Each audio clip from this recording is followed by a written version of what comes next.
भारत की संसद में नया इतिहास बनने जा रहा है। महिला आरक्षण बिल पर लोकसभा में महाबहस चल रही है। अब तक बिल को पूरा समर्थन मिल रहा है हर राजनीतिक दल की तरफ से, लेकिन साथ ही साथ राजनीतिक दांवपेच भी लगातार चले जा रहे हैं। स्थानीय निकायों में स्त्री की भागीदारी तय करने वाला संविधान संशोधन मेरे जीवन साथी राजीव गांधी जी ही लाए थे। संसद में सोनिया गांधी लंबे अरसे बाद बोल रही थी। महिला आरक्षण पर विपक्ष की तरफ से पहला मोर्चा उन्हीं का था। उन्होंने 3 बातें साफ की।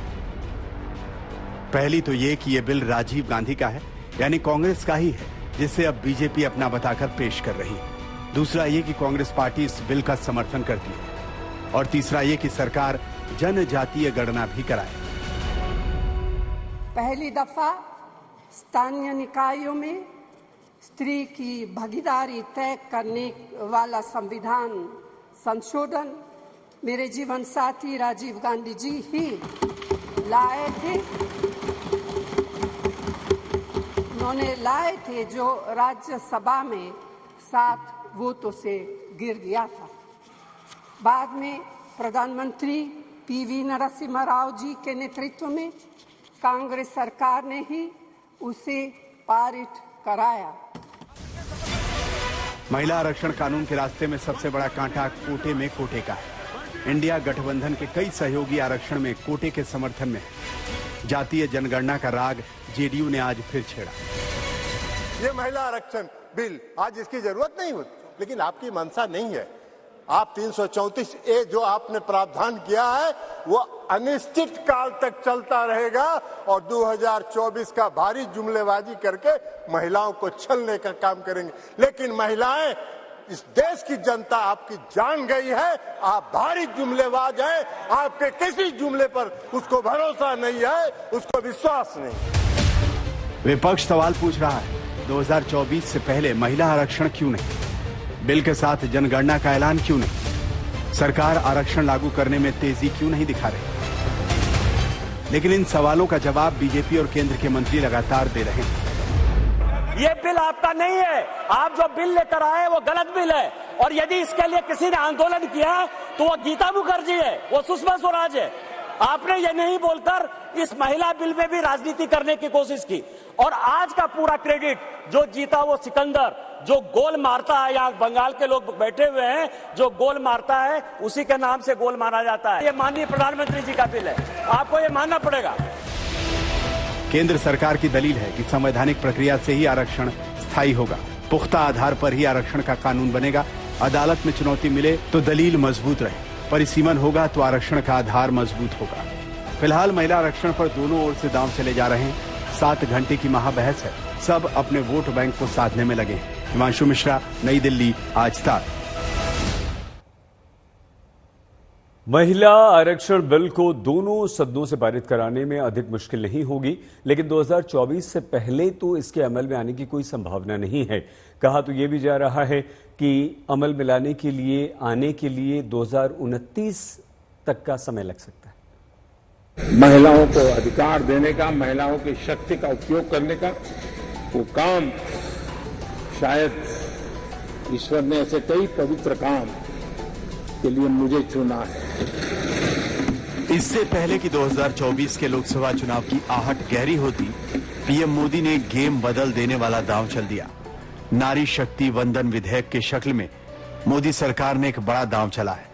कल लोकसभा में जैसे ही ये बिल आया, इसका श्रेय लेने की होड़ लग गई।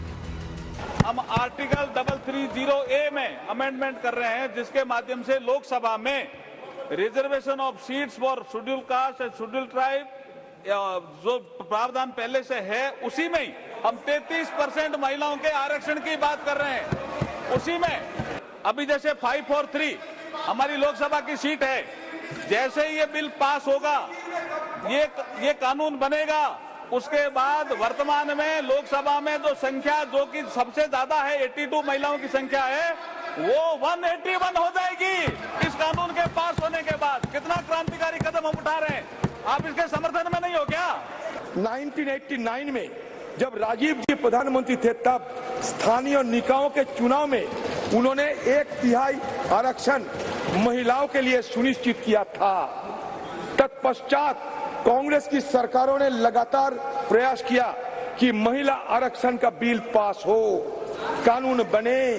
लोकसभा एवं विधानसभाओं के लिए भी 1/3 आरक्षण के लिए डॉक्टर मनमोहन सिंह की सरकार के वक्त जो ये बिल आया वो आज तक जीवित है, राज्यसभा में पास हुआ है। तो कांग्रेस और बीजेपी में बिल मेरा है तो मेरा है वाला मुकाबला चल रहा है। उधर टीएमसी भी कह रही है कि इस बिल की असली नायिका तो ममता बनर्जी है और जेडीयू बिहार का मॉडल दिखाकर नीतीश कुमार के सिर सेहरा बांधने में लगी है। लेकिन बड़ा सवाल यह है कि क्या महिला आरक्षण 2024 से पहले अमल में आ पाएगा? ऐसा होना मुश्किल दिखता है क्योंकि इसकी प्रक्रिया लंबी है। पहले गृह मंत्रालय की अधिसूचना जारी होगी, अधिसूचना के बाद जनगणना शुरू होगी, जनगणना के बाद परिसीमन की बारी आएगी।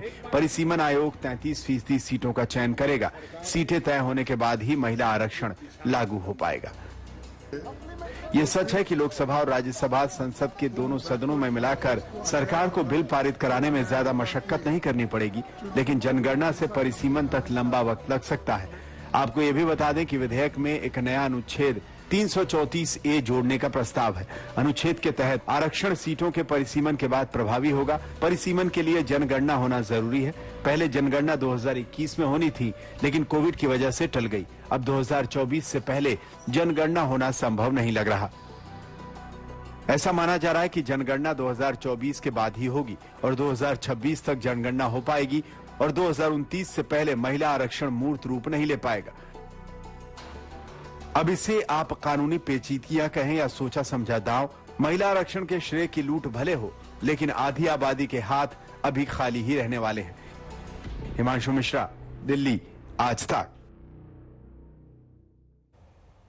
महिला आरक्षण पर किस तरह राजनीतिक पार्टियां अपनी डफली, अपना राग बजा रही हैं, आइए वो भी हम आपको दिखाते हैं। लाल किले से मैंने कहा था यही समय है, सही समय है।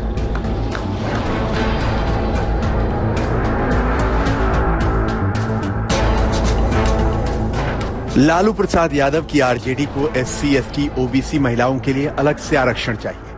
मायावती की BSP को भी SC, ST, OBC के लिए आरक्षण में आरक्षण चाहिए। SC, ST, OBC के लिए आरक्षण में आरक्षण की मांग बीजेपी की उमा भारती भी कर रही है और AIMIM के असदुद्दीन ओवैसी कह रहे हैं कि मुस्लिम महिलाओं के लिए अलग से कोटा क्यों नहीं रखा। यानी कि महिला आरक्षण पर सब अपनी डफली, अपना राग बजा रहे हैं। बीजेपी कांग्रेस को शेयर की फिक्र है तो आरक्षण की राजनीति करने वाली पार्टियां इसमें जाति की गुंजाइश तलाश रही हैं। अब रिप्रेजेंटेशन कहां दे रहे हैं, किसको दे रहे हैं रिप्रेजेंटेशन? जिनका रिप्रेजेंटेशन या उनको रिप्रेजेंटेशन मिलना चाहिए ना। तो इस बिल में सबसे बड़ी खामी यह है कि इसमें OBC महिलाओं को और मुस्लिम महिलाओं के लिए कोई कोटा नहीं रखा गया, इसलिए हम इस बिल के खिलाफ हैं। कि महिलाओं को जो भी आरक्षण दिया जाता है तो उसमें से SC, ST व OBC वर्गों की महिलाओं का आरक्षण का कोटा अलग से सुनिश्चित किया जाना चाहिए। अर्थात वरना इन वर्गों के साथ काफी नाइंसाफी होगी।